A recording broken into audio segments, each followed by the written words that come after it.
So my question was, who started management?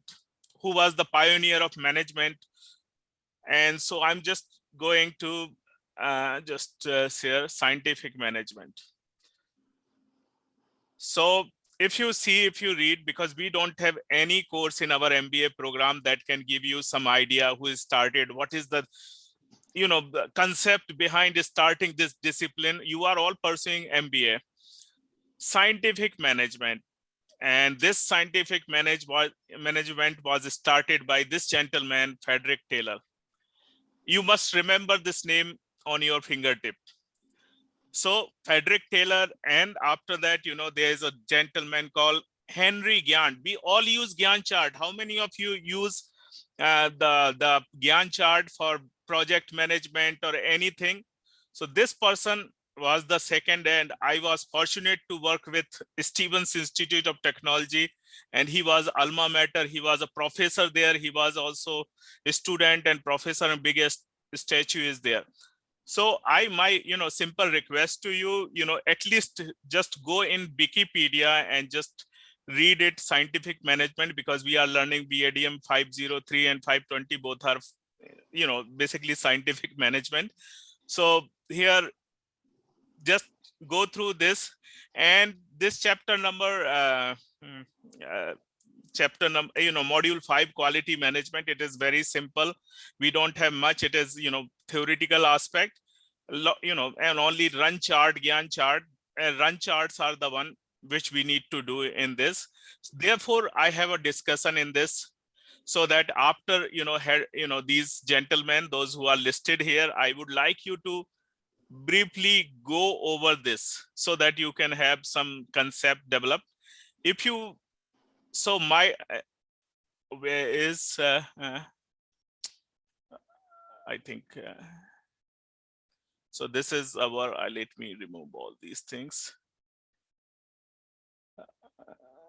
and therefore I put this discussion so that at least you can refresh and review some great people, those who invented this discipline. These are the people, they started quality management, and they talked about quality. What is their background? Most of them have physics or mathematics kind of background. They were not from management field.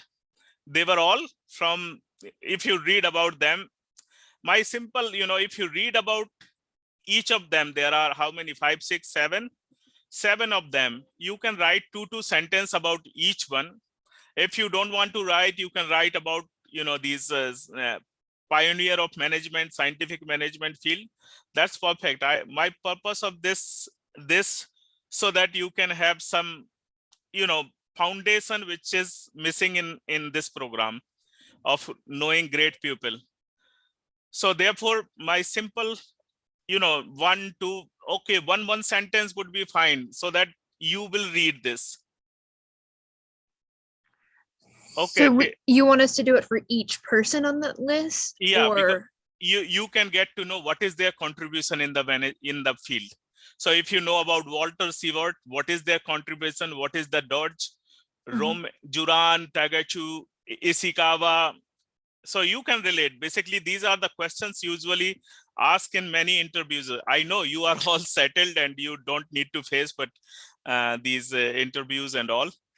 But it's just, I mean, I will not go anything, just, read and write. At least if one sentence would be fine. What is their contribution in the field?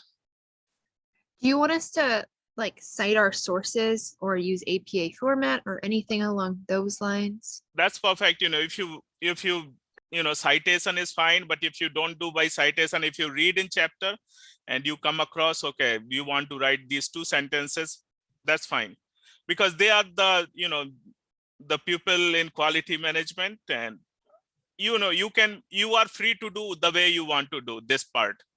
Similarly, this part is also the way you want to do, you can do. So this chapter is free flow of ideas, free flow of thinking. Now, similarly, I would like to go in chapter number 6, then I will go module number 6, sorry. So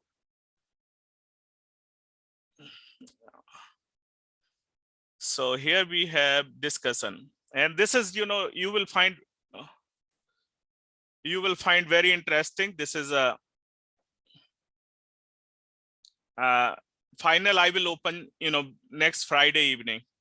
So for example, you can see, there are industry 4, you have to make pairwise matrix, you have to make, pairwise matrix, and you come up with your own calculation and you can get real input. So basically here you have to do some number crunching, some Excel thing.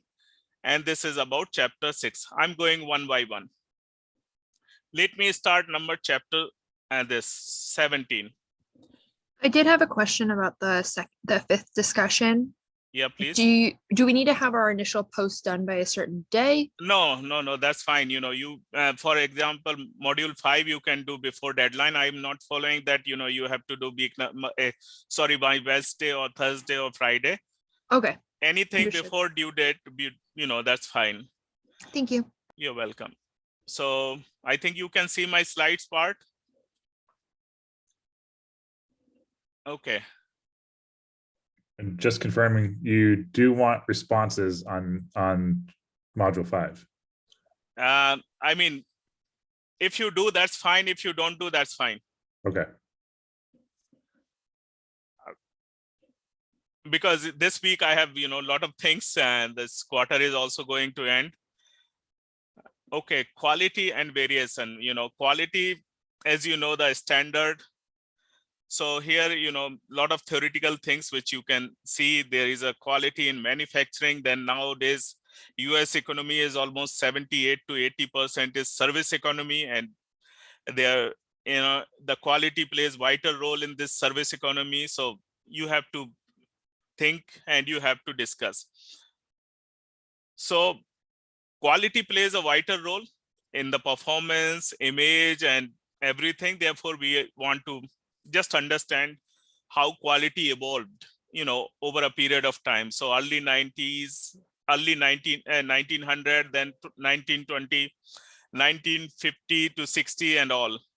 So you just need to just read this. And after 80s, there was ISO 9000. I'm not going to give, lecture about these people, because this is Deming, Juran. They are all great people. Edward, it has 14 points. So just read, because that is very important for your own knowledge. And quality improvement. So how you can improve the quality. And there are statistical quality control tools. Also, they have the remote, or do I have the remote? I request you to kindly mute your microphone, please. Let me do this. Okay. I think, yeah, everyone is okay. So here we have, few tools: Pareto diagram, scatter plot, box plot, fishbone diagram, check sheets. These are the descriptive tools.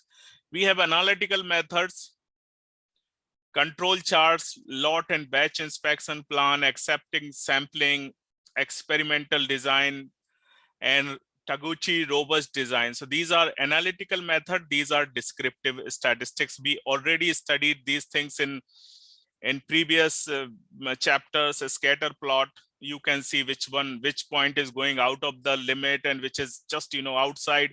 Box plot, we also learned, which can be done easily in this. Fishbone diagram, it's also known as, Ishikawa, or, it is also cause and effect. So here, this is Pareto diagram, Pareto chart. It is also called 80-20. So 80% of performance is impacted by 20% of causes. So basically, it is also known 80-20 rules or Pareto chart. Here, this is a scatter plot. You can clearly see box plot. Box plot gives you minimum, maximum, quartile 1, median, and quartile 3.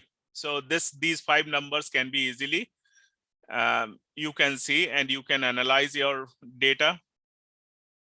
So this we have already seen in 503 and other. Check sheet is another thing. Fishbone diagram. So this is a fishbone. It is also known as Ishikawa diagram. It is also cause and effect. and it can be clear, easily done, using, so for example, here we have statistics, and here we have quality control charts.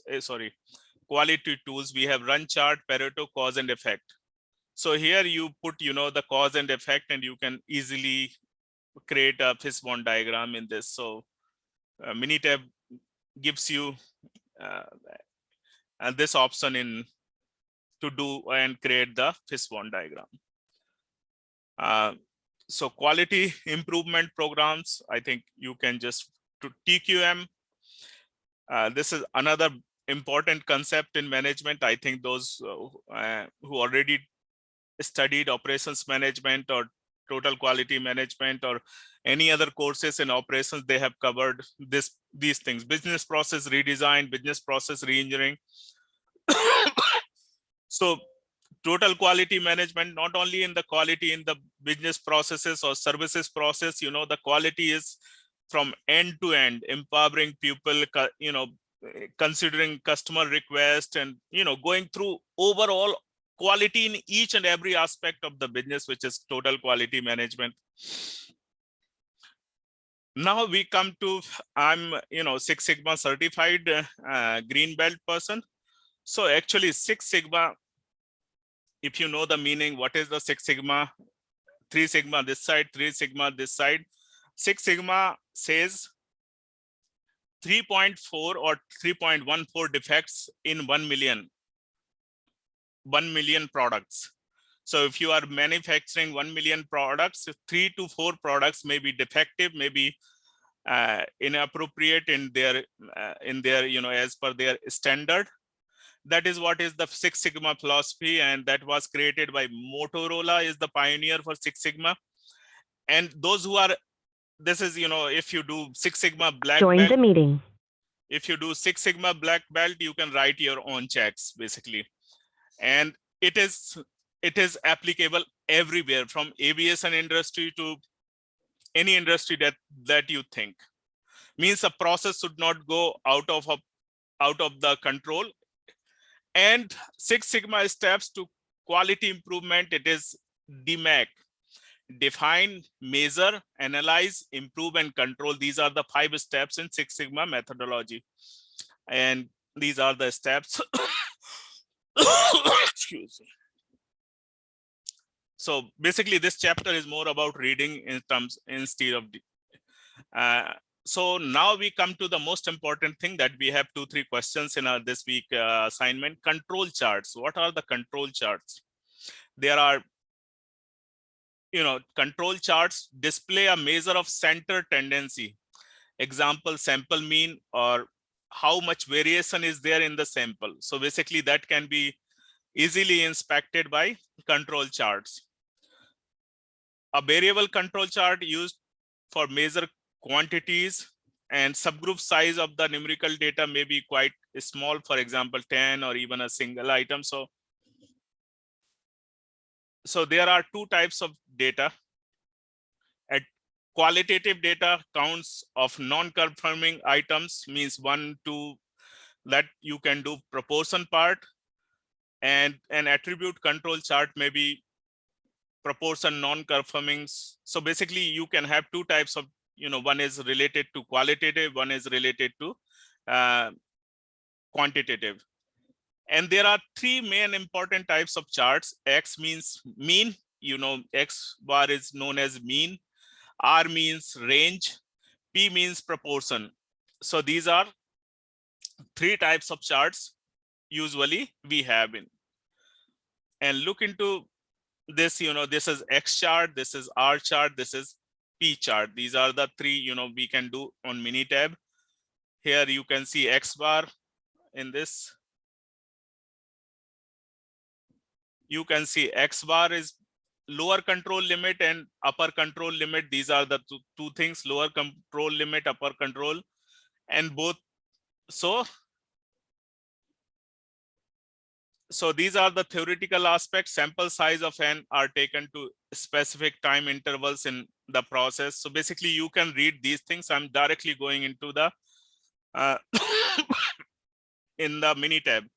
But before going into Minitab, I have to share, one important slide. So here sigma is plus minus 3 standard deviation. So this is mu is mean plus 3 minus 3 sigma and square root of n. So we know how this and 99.73%, if you know this rule, 6 sigma within 6 sigma limit minus 3 or plus 3, this. So here for, another thing, x bar plus 3, if you don't know the sigma of unknown sigma, sorry, this is known mu and sigma. Here unknown mu and sigma, exactly the chapter number 7 or 8 that we have studied. 8 if you know. So here if you don't know the sigma, the sample standard deviation is replaced with excuse me, with population. Empirical control limits within this, plus minus everything should be within this limit, as you know, plus minus 3 sigma. And I think one of the, this is the most important slide that you can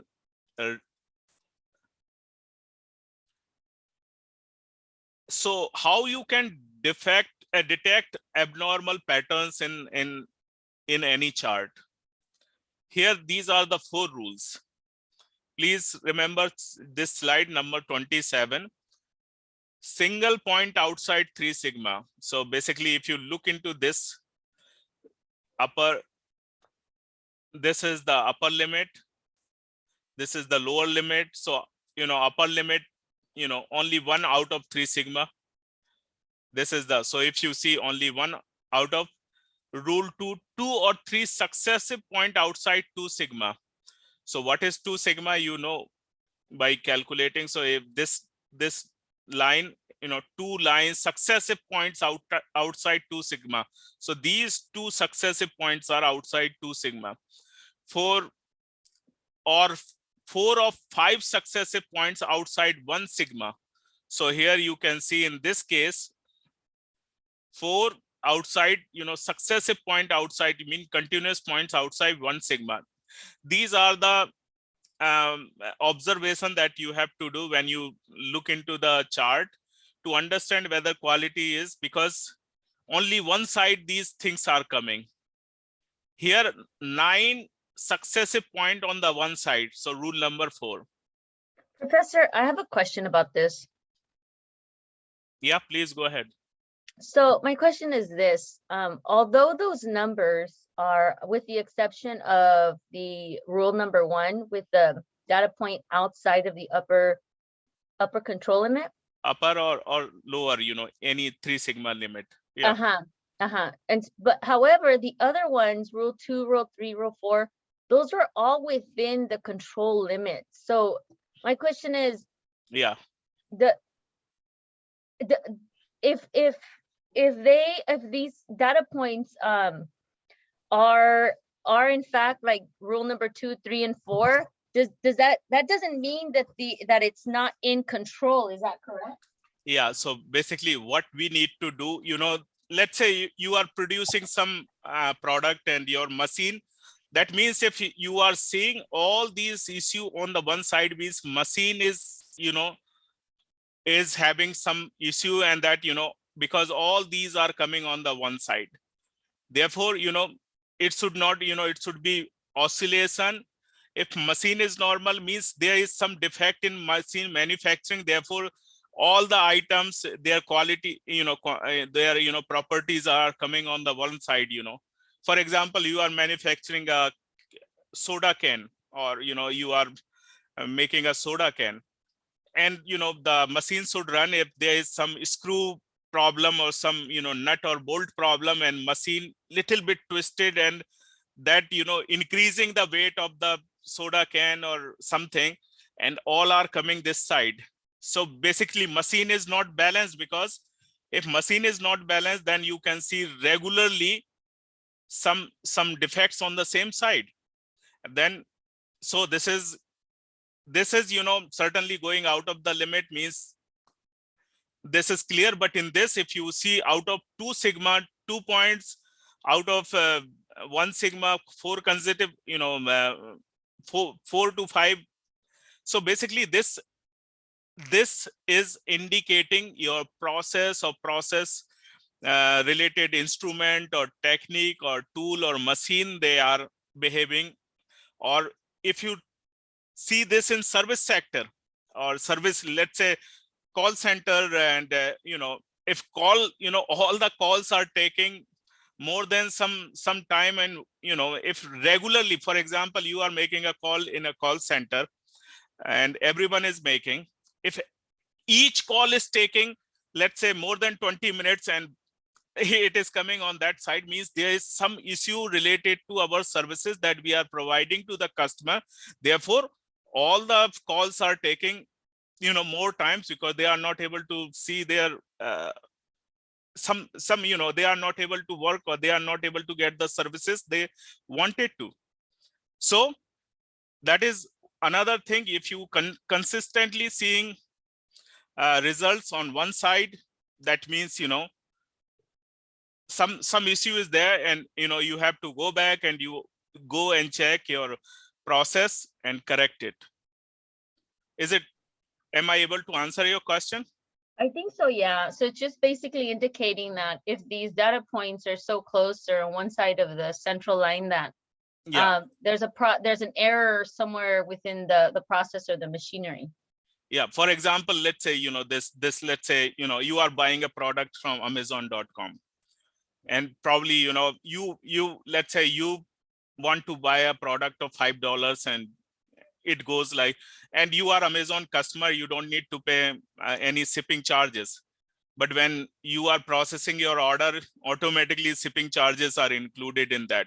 Not only you, like everyone, those who are during this time or this, if everyone, and then so basically there is a issue because everyone is making complaint, everyone is doing this. So that means this process, there's some defect, some issue with the Amazon website or Amazon services that you should not pay, but and then you are making a call. So if something happened continuously, that means even within 1 sigma or within 2 sigma, that means some processes are not correct in our services or our manufacturing, and we need to look into that. Thank you. You're welcome. So let's say one is going out of the 3 sigma, means you can check and you can see why this happened. Rest is you can see the that can be fine, but why this happens, so you need to look into and check. So basically this is from our past classes. 1 sigma, 2 sigma, 3 sigma, what is the value of each of them, and you can see the graph based on that.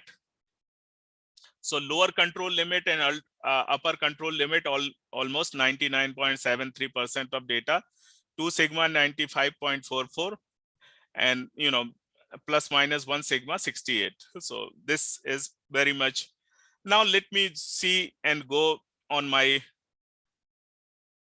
So here there are 2 options to do that. This is the exact problem that I took from the homework. Statistics. Here we have 2 options. Under statistics, you have control charts, and you have X bar, R chart, X bar, S chart, IMR, all these X bar, R, S, and these are all chart. Here under quality tools, you have Pareto, run chart, cause and effect. The best is under assistant. As under assistant, you have control chart. And here you can understand very easily what types of data you have. If you have attributed data, yes, no, or like, then you can go this side. If you have continuous data, like this is a continuous data. Here you can say data collected in subgroups, no, yes. So we have these subgroups, X, Y, Z, X1, X2, X6. If X8 or less, how many we have 6, you can use X bar and R chart. If more than 8 X bar and S chart, if data not in subgroup X bar moving range chart. So this is basically, I just go under this X bar. Now you can see data are in multiple columns that we know, or data in one one column you can see. So since we have in multiple columns, I'm just going to select all of them. And how will you determine the control limits and central line estimate? There are two options. One is automatically it calculates from the X1 to X, all from the data, or you can assign. You can say X bar, what is the mean, what is the center, lower limit, lower control limit, upper and center line. You can assign here. For similarly, you can assign for R. So if you assign, if given, then you can now look into this. Now you observe here. So the process mean is stable. No subgroups are out of control of this X bar chart. So basically this is directly coming as a comment. So mean, you can see this is a mean, which is automatically calculated from upper control limit, lower control limit. It is, in this case, range is this, lower, upper, and you can say, so here nothing is in out of control, upper is this, lower, but you can also assign here. If I go and do statistics, and I can go X bar R chart. So I can again do the same thing. I am going to do, I have done X1 to X. Here you can do data option. Sorry, multiple graphs and now X bar options. Here you can give the mean, you can give a standard deviation, you can do lower control limit, you can assign here, you can give like same, and you can do other things also. So basically I would suggest you just use this, and you can also assign lower control limit or upper control and X bar, and and you can see whether your process is in control, mean is control. So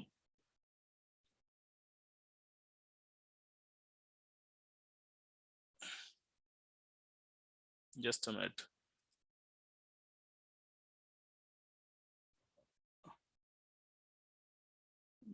I think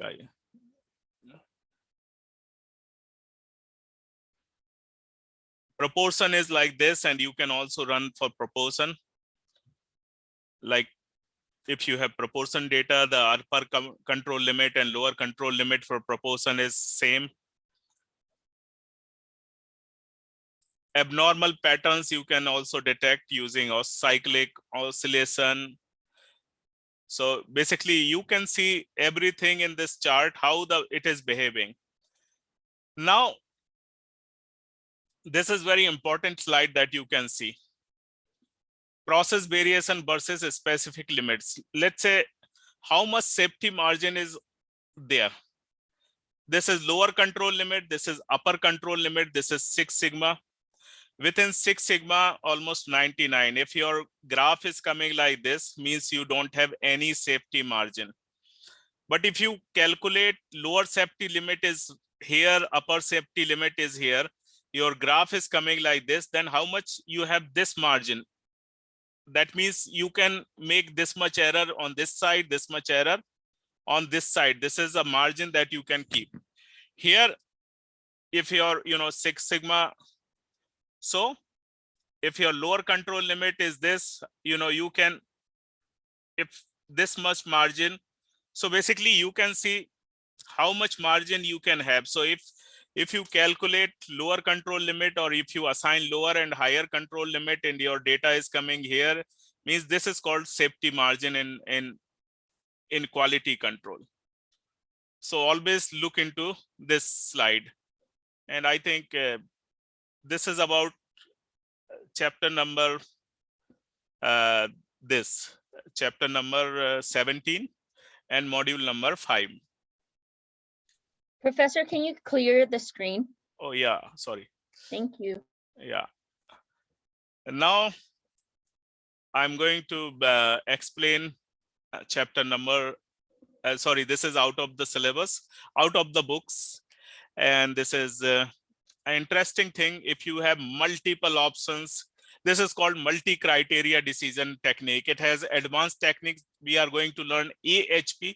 It is called analytical hierarchy process. We have analytical network process. We have fuzzy analytical hierarchy process and many things.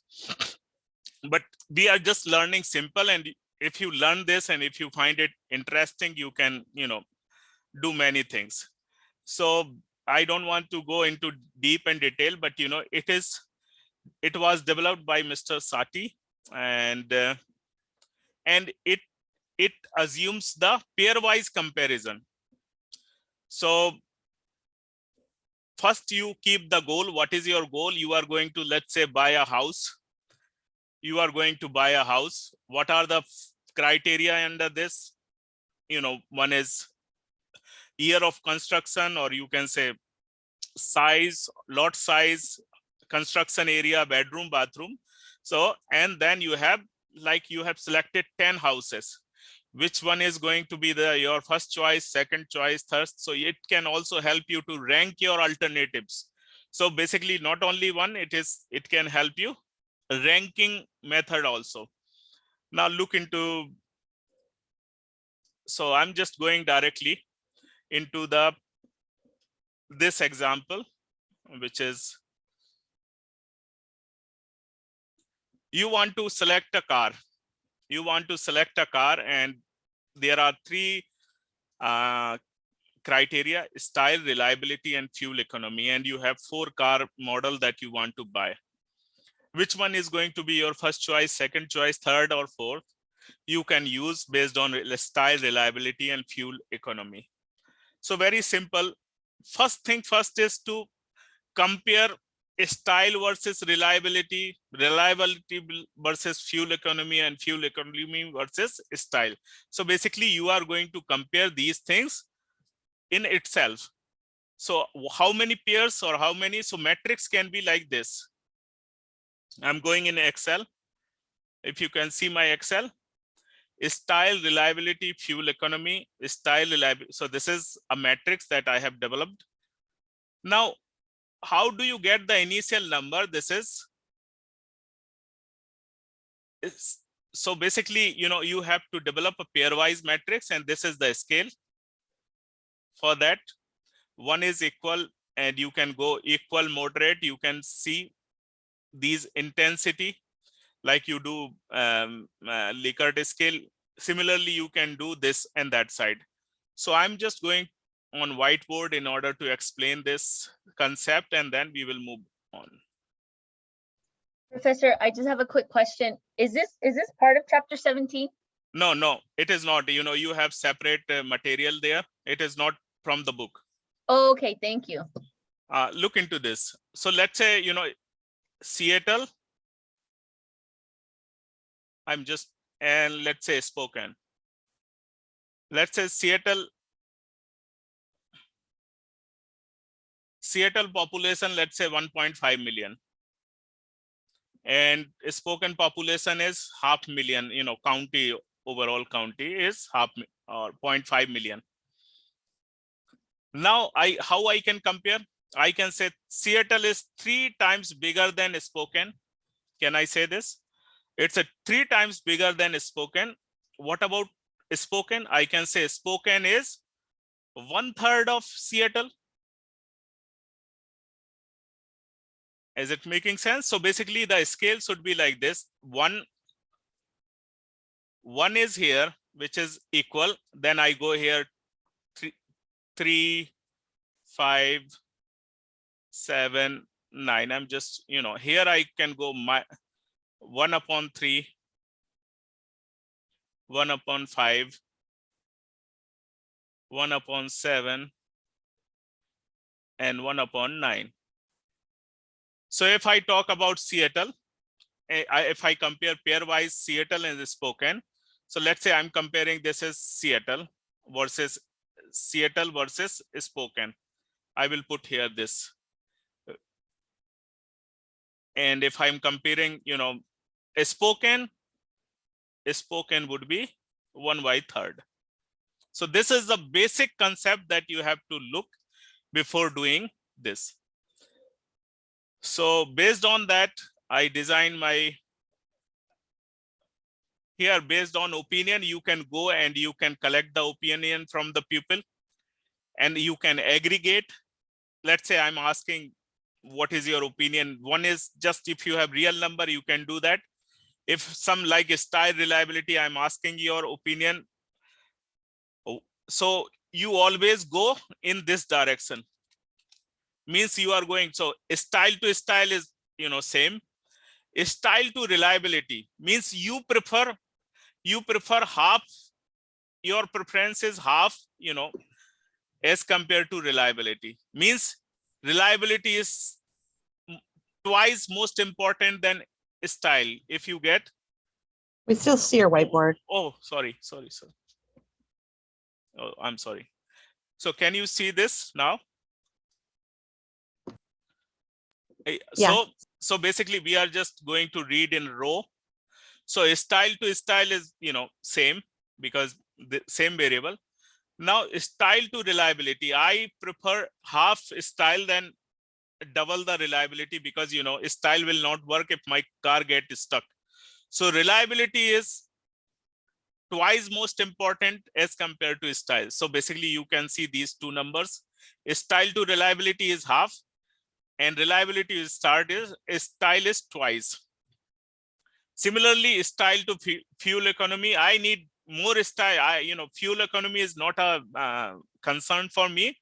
Style is 3 times more important than fuel economy for me.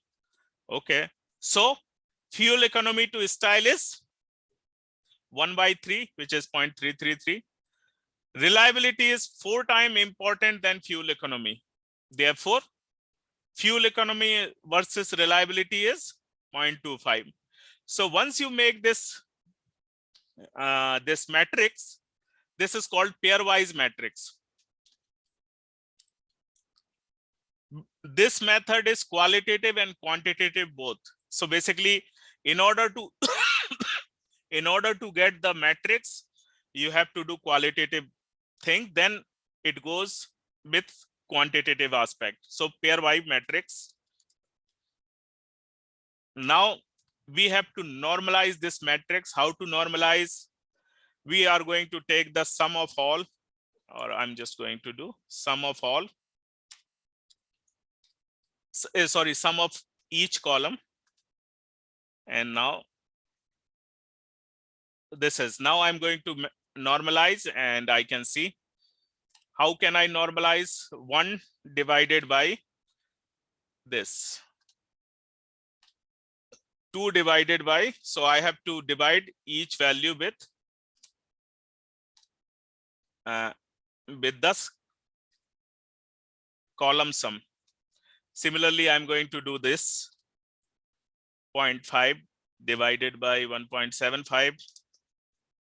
You can do by different function. I'm just going to do 1 by 1 so that everyone can understand what am I doing. I think I did correct. 1 divided by, okay, I think something is, if I make any mistake, then I am not going to get a correct consistency index. So 1 divided by 1.75, 0.25 divided by 1.75. Similarly, I'm going to do the third one, 3 divided by 8.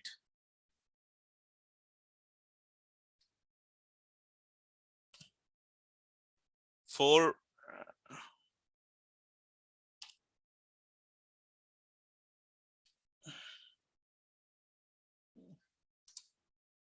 and 1 divided by So I have normalized this matrix. How I can check whether this matrix is correct? If I do the sum of my column, I will get 100 or 1, sorry. So if I see, I have normalized my matrix. Now what I'm going to do, I'm going to take the average of this entire row. And this is also.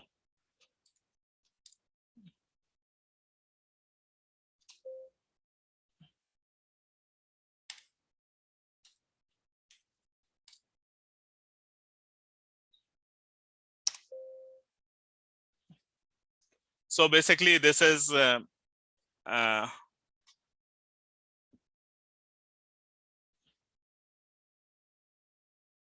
if you can see, this is, they have done it in terms of just rounding up 30%, 60% and 10%.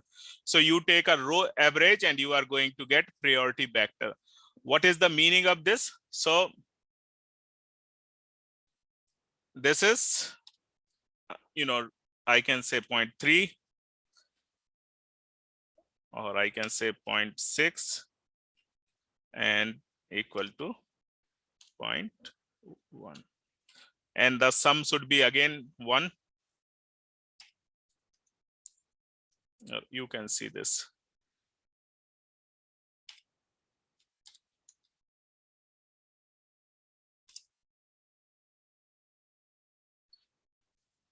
So these are the priority vectors, means which is most important. So this is your style, this is your reliability, and this is your fuel economy. Reliability is 60% weightage, style is 30%, and fuel economy is 10%. So most important factor is reliability, then style, then. And now based on that, you get the first level of hierarchy, which is style is 30%. And now we are going to do the same matrix in terms of style of all 4 options. Same thing with reliability of all 4 options. Same thing with fuel economy of 4 options, that 4 cars we have. So now before going into that, we would like to see whether this is consistent. And for checking the consistency, that style, reliability, these weightage we got, criteria weight are correct or not. So for that, we have to do consistency ratio. How we are going to do consistency ratio? Basically, we are going to use the same matrix that initially we have, multiplying with x and then doing ax and x, and then we are going to come with the. So I'm going to explain briefly here. Take this original matrix as it is. I'm just going to take this.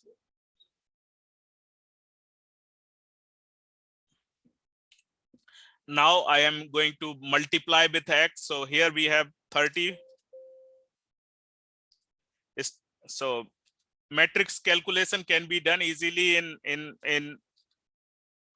I think calculator and directly, but I'm doing manually. So this is, I'm going to do 0.3 multiplication in each, so here I got this multiplied with this, I get this multiplied with 0.3. Same thing I'm going to do here.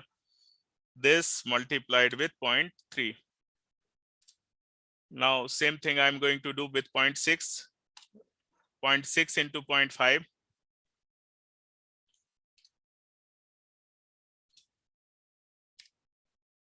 One into 0.6.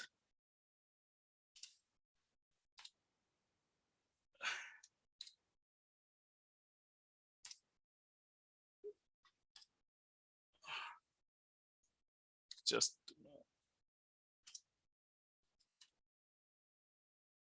if I make any mistake, then we are not going to get the consistency. So so this is what we have done, AX. Once we did AX, now what we are going to do? We are going to take sum of them. So where we are, There we took average, here we are going to do sum. There we in previous we did average, now we are going to do sum. Please remember this. So sum of all three.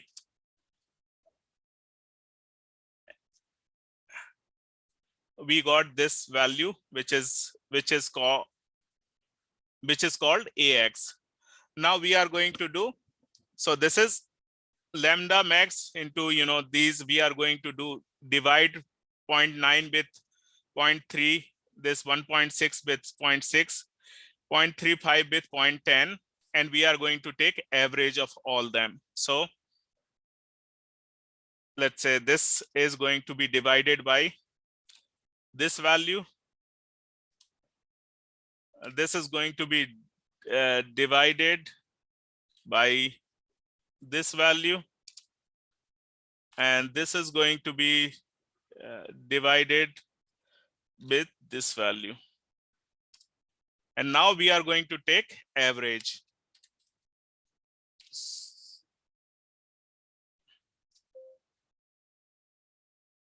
So we got 3.05. So this is called lambda max.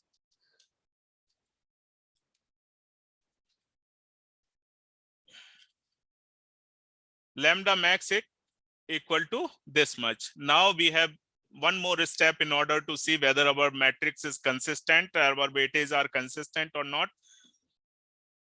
So here, for example, here 3.6 consistency index CI is found by CI equal to lambda max minus n divided by n minus 1. So lambda max is 3.05 minus 3 divided by 3 minus 1. So we can do the CI consistency index.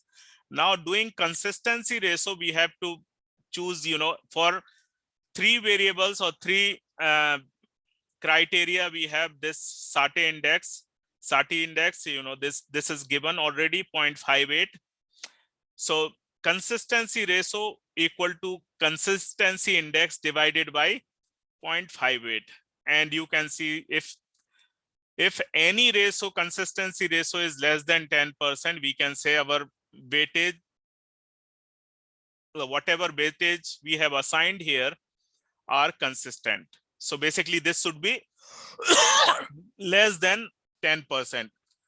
When you do your calculation, if you make any mistake, I think this is going to be higher. So make sure this is the benchmark that your consistency ratio should be correct if you are making the correct table and things are correct. So once you do this, you do lambda max minus n divided by n minus 1. So I'm just going to do the same thing here. So I'm just going to do lambda max minus n. So this minus n, which is 3, divided by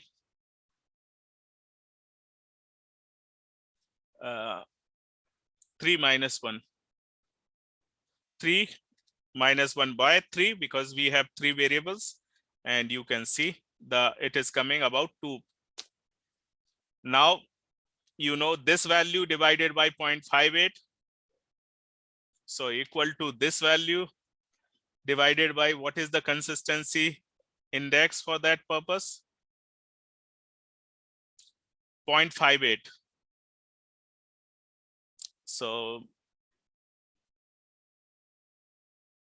0.58, and now we can say it is coming about 4%, which is less than 1%. And we can say about these weightage 36, 30%, 60%, and 10%, they are consistent here. So if you do this, exactly the same calculation is there. So now ranking for style based on the same matrix, priority vectors are exactly same. Civic is 1/4 preferred on as compared to Saturn. Civic is 4 times preferred than Escort. Civic is 1/6 preferred than Miata. So you can see the same in reliability, which is most preferred. Similarly, you can see fuel economy, you can get the normalized value if you know the value.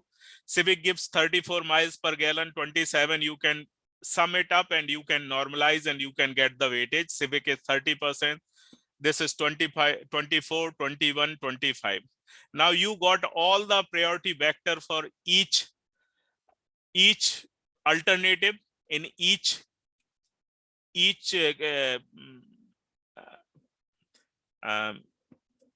this style, reliability, and this. So now this is your matrix finally. Now multiply the total, selecting a new car. So style, how we are going to do. So let's say for Civic, you are going to do Civic, you multiply here with 0.30, 0.3, multiply with 0.6, multiply with 0.10, and then sum. Similarly for Saturn, you do this thing. Similarly for reliability of Saturn, and do. Then what you will get the total value of Civic and then you can rank their options. So now, so if you see Civic, Saturn, Escort, and you can multiply and you are going to get these numbers. You can make your decision. You had 4 options. Now, which one is going to be your most important? Civic is giving you 30% weight in three criterias, including Saturn is giving you 27%. Miata is giving you 35%. So basically this is number 1 choice, number 2 choice, number 3 choice, and Escort is the least one. Similarly, you can do in many things.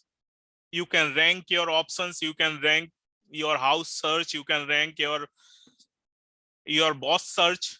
If you are selecting a boss, you are hiring some employees who can be number 1, who can be 2, who can be 3, 4. So this is a scientific technique.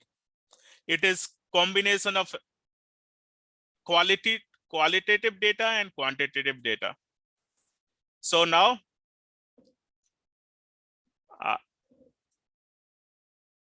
let's say the hierarchy structure, if you are going to find your house size, neighborhood, age, yard, all, and you have 3 houses, which one is going to be?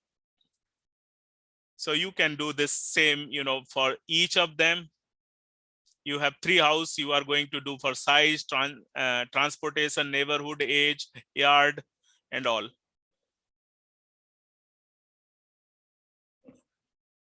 There is also, the software available for this technique in Excel. You can do, but that costs some money. So they called, AHP, I think add-on, and I think Excel also sell that software, that add-on for some 30, 40 or 50 bucks.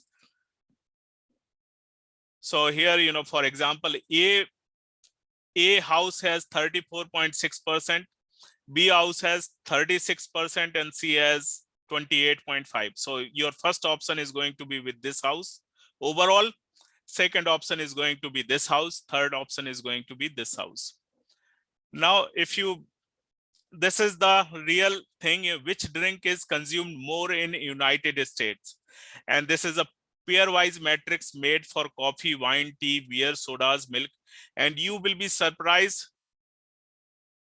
Denise, I have to look into, I think, AHP add-on.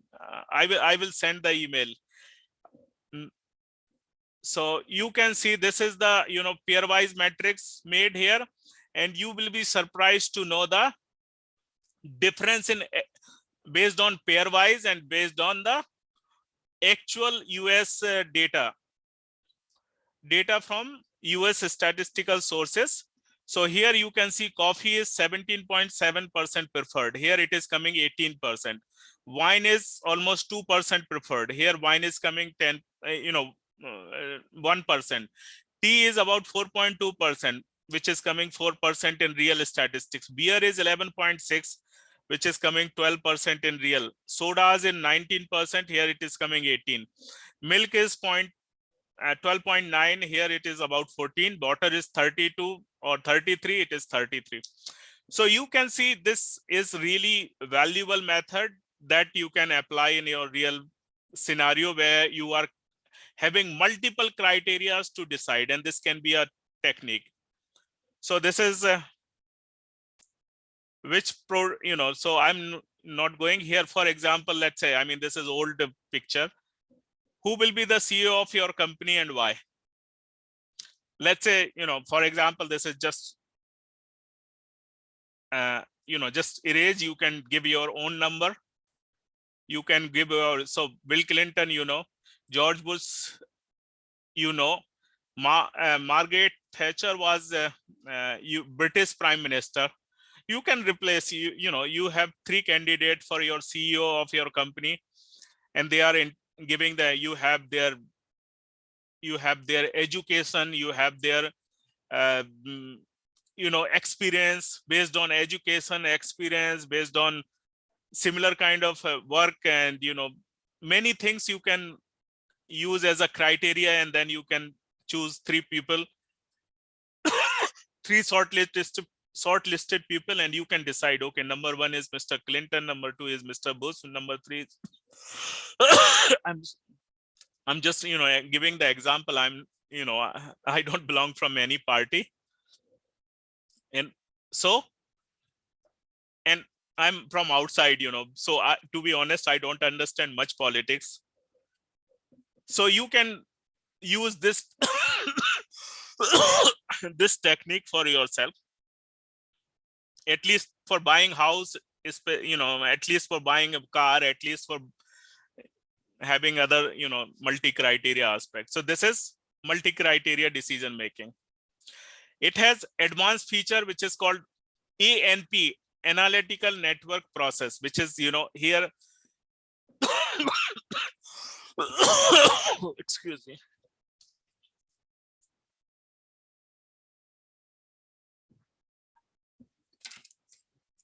Yeah, so here, in ANP, I'm not going to explain here, but I'm going to give you some idea.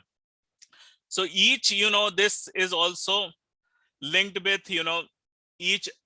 So it is networked, means everything is networked. You can go another layer, here only 2 layers are there. You have criteria and you have options. You can go criteria, sub criteria, and then you go for options. So this can be useful technique. Any question related to that? Otherwise, I'm going to the last option, which is project management. Many of you are doing project management. So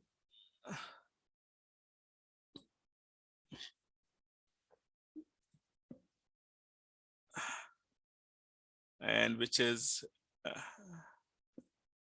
earned value analysis. Actually, this is a technique which is widely applicable in projects and meeting the deadlines, meeting the project budget and all. And it was so earned value analysis is based on the 3 main principle. It has earned value. So basically, so these are the 3 important things. Earned value components, planned value, what you actually planned, and it is also BCWS, WS.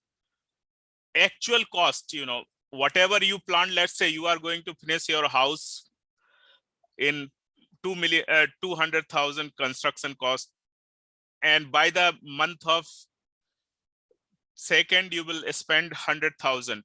So basically this is a planned value but when you see at the month of 1st or 2nd, instead of 100,000, you spend 110, and this is earned value. So these are the 3 concepts which are used in the this earned value analysis.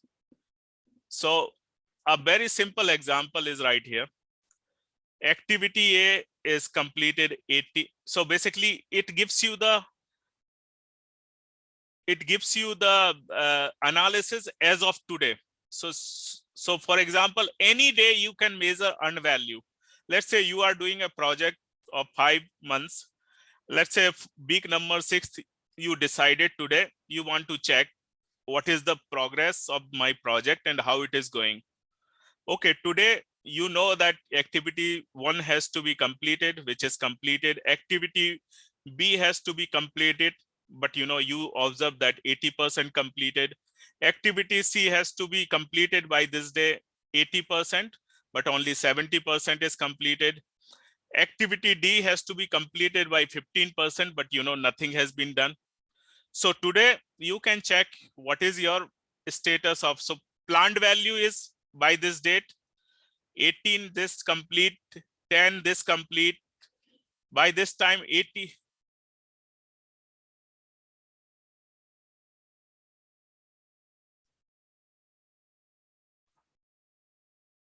Okay, let me finish this, then we will talk about this. So yeah, by this time 18, 10, 16, 6, 50 should be done. As per planning, the 50 has to be done, but what actually you earn 18 plus 8 plus 14, 70% of 20 is 14 plus 0. So basically it should be done by 50 and 14. So actual cost you spend, for example, as of now you spend 45. So you get 3: actually earned, actually planned, and actually you spend. These are the 3 important values. If you know, you can do the project management, and you can do a lot of management actions. So basically these are reflecting here on the graph. Time, cost. So actual cost, planned value. So basically cost is higher, planned is blue, and earned is lower. So this as of today.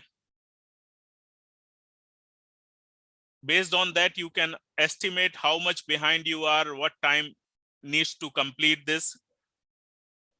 So now we are going to just look into 1 or 2 example. If CPI, analysis, I'm just skipping, then I will come again back. So 3 fundamental things, as I already said. Let's say a very simple example here.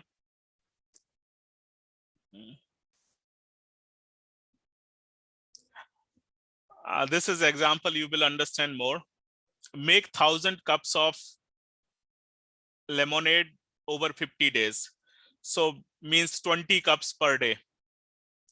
Budget of each cup is about 50 cents. Total cost of the project is $500. So this is the given information. Now on particular day number 10, you are observing how the project is going on. At the end of the number 10 day, you have seen that 150 cups have been made. Total money spent is $90. Now you are going to see how much ahead or how much behind you are moving. So basically, so at the day number 10, actually, as per planning, you need to spend $100 because 20 into 10, 200 cups, 50 cents each cup, which is $100. Earned value, what you have earned so far, because you made only 150 cups, that means 50 cents into 150, which is only 75 is earned value. How much money you already spent? So this is the one, this is the schedule variance is $25, because this is a negative variance, because 100 minus 75, you are $25 behind. And schedule performance index equal to this divided by this. So if I say 75 divided by 100, which is 0.75. Now cost variance equal to, you are 75 minus 90, which is $15 behind, because so you spend $90 where you wanted to, you earn only $75. Therefore, you are cost variance is minus $15. And this CPI equal to 75 divided by 90, which is 0.83. So once you understand these three important things, 1, 2, and this $90 which is given, you can see this SPI, schedule performance index, and cost performance index. Once you understand this, if these are more than 100, means this is more than 1, that means you are going ahead of time. If this is less than, or this is again cost more than 100, that means you are under budget. So basically you can say $500 is the cost, and you are, this much is the schedule, cost performance index. So instead of $500, this project is going to be completed in $600. That is, but still you have 40 days. Still you have 40 days. What you can do, you can take some management actions in order to reduce this budget, in order to speed up the process. In order to get the results, you can speed up the process. You can make many actions in next 40 days to bring this 600 to, close to 500. So basically earned value analysis gives you how much extra cost, if same speed is continuing, how much extra money you need to put into your project, which is, and you can see you have time to recover and make up. Here you can see, so which is $100 extra you are going to. Similarly, you are going to finish your task in 50 days, where schedule performance index is 75. So instead of 50 days, you are going to take 16 days extra, or 66.67 days. So you still have 40 days to manage, speed up the process, work hard to finish within time. So this is a very simple example in order to understand that how this technique is helpful whenever you are doing any project. You can understand these two things. You can understand how much extra budget, how much extra time. So most important thing is understand if less than 1 means behind schedule, if less than 1 means over budget. So if you have these CPI and SPI more than 1, you can feel happy that you are ahead of time, ahead of budget, means within a budget. And so only 3 costs can help you to calculate this earned value analysis. This is most important in many situations. So you can see, some examples are given here and you can do. Now, so this is about module number 6. Any question related to module 6, please let me know.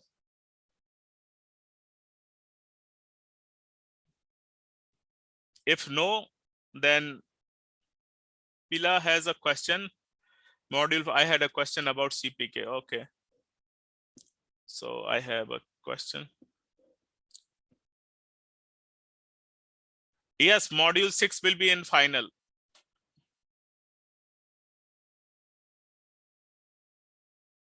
Yes, what is the question you have?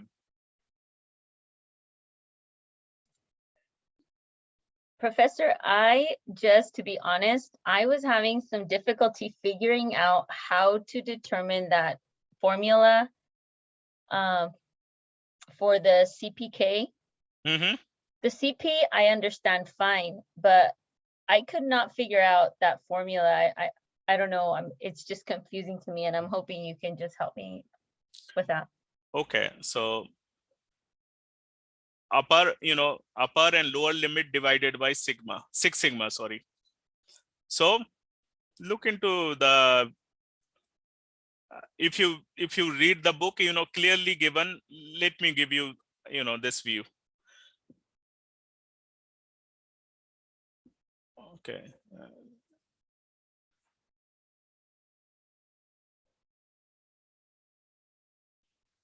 So here, for example, this is lower limit, upper limit, CP, and now you need to calculate what is 6 sigma for that.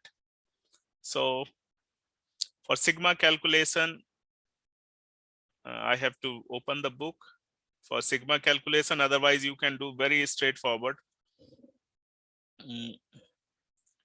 So here you have upper control limit, lower control limit divided by 6 sigma. So if you know the sigma value, you can add 6 sigma range, which is, so range is equal to 6 sigma. If you remember the past class, so all the data, this range is 6 sigma, because range equal to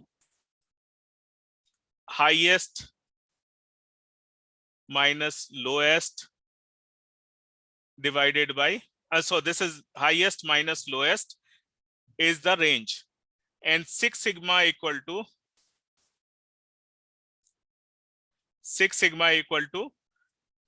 99.73. Therefore, we normally approximate, this is the range. So 6 sigma equal to range, and sigma equal to, so you can see, 6 sigma you can also calculate using the range.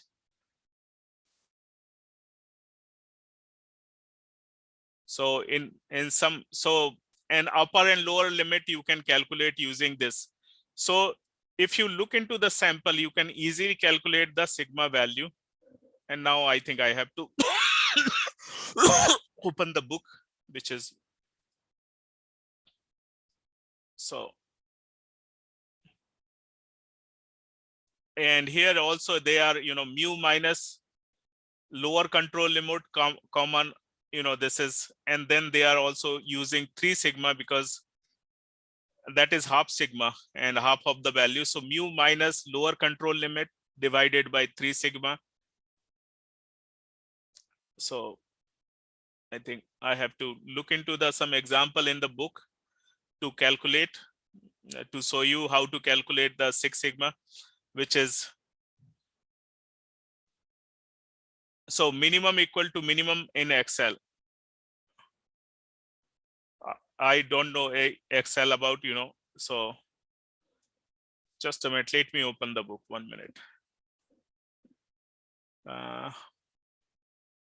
I think You see, I think that's where my question was. I wasn't sure what min meant. I wasn't sure what to plug into that. I didn't know if min was something we were multiplying with once we found the. It's a minimum. So the minimum of what? Minimum of mu minus lower limit, mu minus upper limit. And so I figured that out, but what do? I just use the least value of the two? Yeah, it is clearly saying least value of 2. Okay, so for example, if the mu minus LSL was 2 and the USL minus mu was 4, I would use 2. Yeah. 2 divided by 3 sigma? Yeah. Okay. I think that's what I was not understanding. It was throwing me off. So only the minimum, minimum of 2. This is a function, or this is the formula.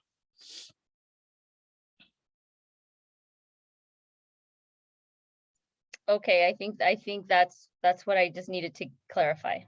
Okay. Any other question?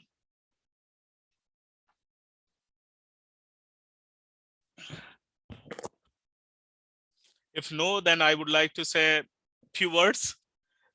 The courses are over, but you can always get in touch with me, and you can always connect with me through this, and I can share my personal email also. I don't know, so you can always reach me. I mean, I'm doing a lot of research related to new technologies and new technology and alignment for business. So I call it IT and strategy alignment. So I'm into that. And if you are interested, we can, work together later after the course and all. And if you are interested in, pursuing your PhD or for going further, I can be instrumental. So the course is, getting over, course is finishing, both courses are, done, but we can be, in touch after that. It is not over that you can't get in touch. If you need any help from my side in any statistics, in any, decision science, any hardcore mathematics or IT related courses, you are most welcome to reach me. Thank you so much. And I wish you all the best for everything in your life, on professional and personal. I wish you all the best, that, excel in your life, and be in touch. Course is getting over, but I think the new journey is going to start. I think I will be in touch with many of you. Thank you so much. Yeah, even after course, don't hesitate to reach me if you come across any problem or any question related to subject matter or anything where I can help you. Thank you very much, Professor. Thank you so much. Thank you. Thank you. Thank you Bye-bye. for your time, Professor. Thank you. So nice of you. Bye-bye. Good night.